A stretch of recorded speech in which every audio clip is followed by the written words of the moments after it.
tumekubaliana kwamba kuanzia sasa tena kwa siku 30 tu ibada zote ziwe ni ibada ambazo waabudiwa, maombi yote iwe ni mtu yeyote anayeomba, wasiombe kwa mtu kwa Mungu mwingine isipokuwa kwako.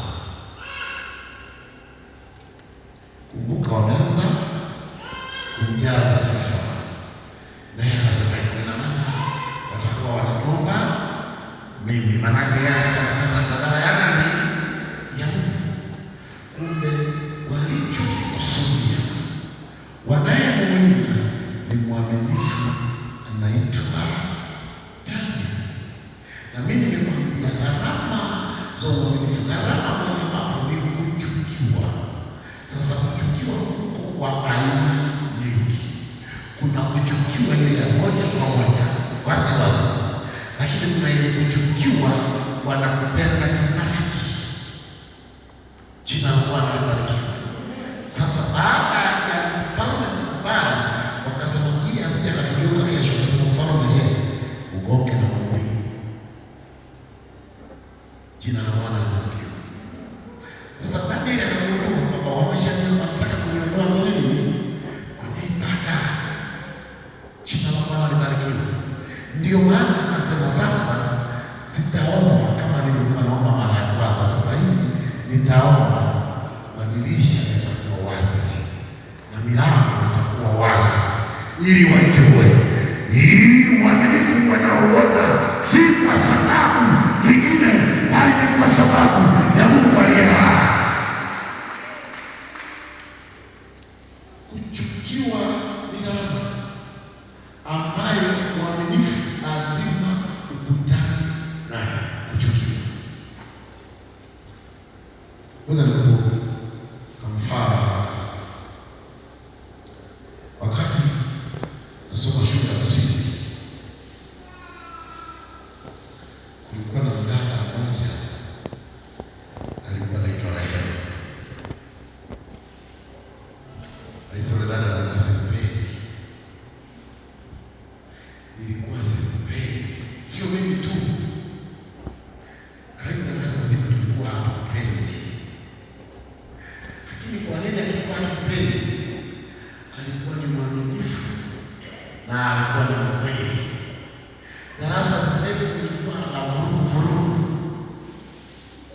Kwa hiyo ikitokea la kutokea kenyewe akielewa ofisini kwa mwalimu wale ni fulani na fulani na fulani walikuwa wanapigana, aliyeingilia tena na fulani na fulani na fulani, anarudi darasani. Mashangaa tu mwalimu maisha kiambekisi Mungu na nani hapo na nani hapo na nani hapo fimbo fimbo fimbo fimbo. Siku nyingine akiona hivi hivyo wakasangalia, sisi tunakachukia ila ofisini wanakapenda. Ndivyo hivyo katika ufalme wa Mungu. Wanadamu wanaweza kawa wanakuchukia, lakini ufalme wa Mungu unapendwa katika jina la Yesu Kristo. Mungu aliye hai. Sema amen, sema amen. Unaweza kuwa unachukiwa ukiwa mwaminifu, usiogope kuendelea na uaminifu, kwa sababu kukasirikiwa na wanadamu kunaongeza viwango vya kupendwa na Bwana, kunaongeza nafsi za kupendwa na Bwana.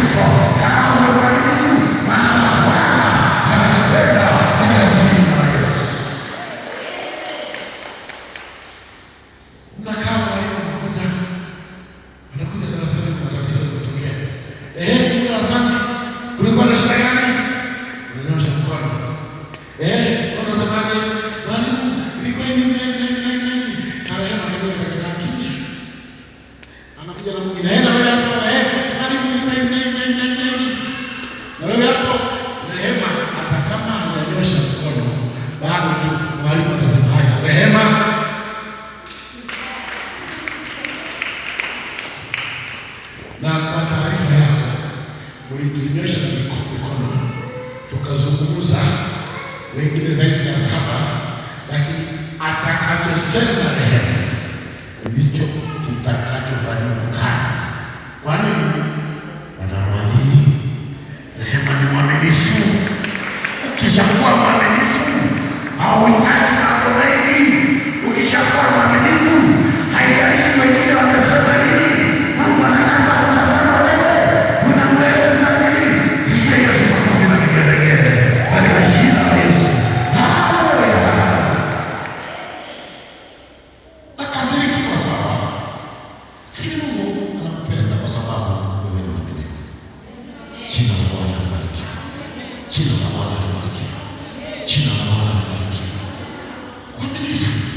Nimekwambia gharama ya mwaminifu kuchukiwa. Kamuulize Yusufu mtoto wa Yakobo.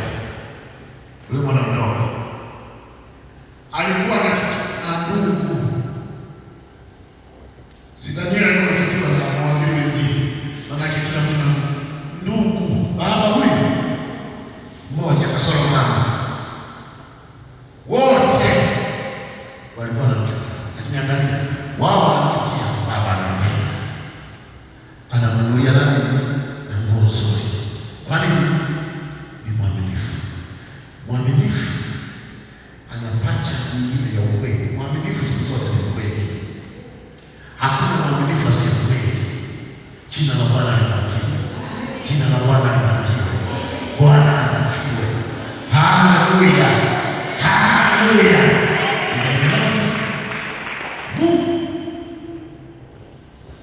Nimeangaika kusoma mahali kwenye Biblia, kama nasoma habari za Ayubu. Nimefika mahali nikasema sasa kumbe ni hivi. Yaani wamekutana Mungu na shetani. Yaani kisha kwa mwaminifu Mungu anaweza kukutumia wewe kumsimama au kumtambia shetani. Wamekutana Mungu na shetani. Shetani na pita Mungu anasema wewe umetoka wapi? Shetani anasema nimetoka duniani na kutembea tembea. Sasa angalia Mungu anachomwambia. Dunia nzima na watu wengi, usifikiri aliyekuwa anapatikana nchi ya Usi alikuwa ni Ayubu peke yake. Anamwambia vipi? Umemwona kamanda wangu? Umemwona Ayubu? Na ukisoma vizuri utagundua kwamba Ayubu, yaani kabla hakutana na Mungu, alitesti. Unaweza kusema unajuaje? Kwa nini alijuaje? Kwamba uaminifu wa Ayubu unatokana na Mungu kumlinda. Maana anamuona, anasema nimemuona. Lakini anakucha wewe kwa uaminifu kwa sababu zinakulinda. Mungu anasema haijalishi hata msipokulinda yule mna uhakika naye. Mungu manake alikuwa amechunguza, akaangalia kwenye moyo wa majirani zake na hivyo akapiga hesabu, akaangalia lazima hii ngoma hii inaweza kaniaibisha hii. Kaenda kwa mwingine, akaangalia na mwingine lazima aone nani anayumba huyo. Kaenda na mwingine akaona akasema mimi nimemuona Ayubu, kama nafikiri nakutalia nenda kwa yeye. Akasema wewe umempa mali kwanza Ayubu. Hivi naelewa? Manake shetani aliwahi kwenda kwa Ayubu akajaribu akashindwa. Kwa hiyo anaenda mbele za Mungu, anamwambia kwamba Ayubu anaonekana mwaminifu kwako kwa sababu umempa watoto wazuri, kwa sababu umempa na mali, kwa sababu ndio maana mwaminifu. Ukishaviona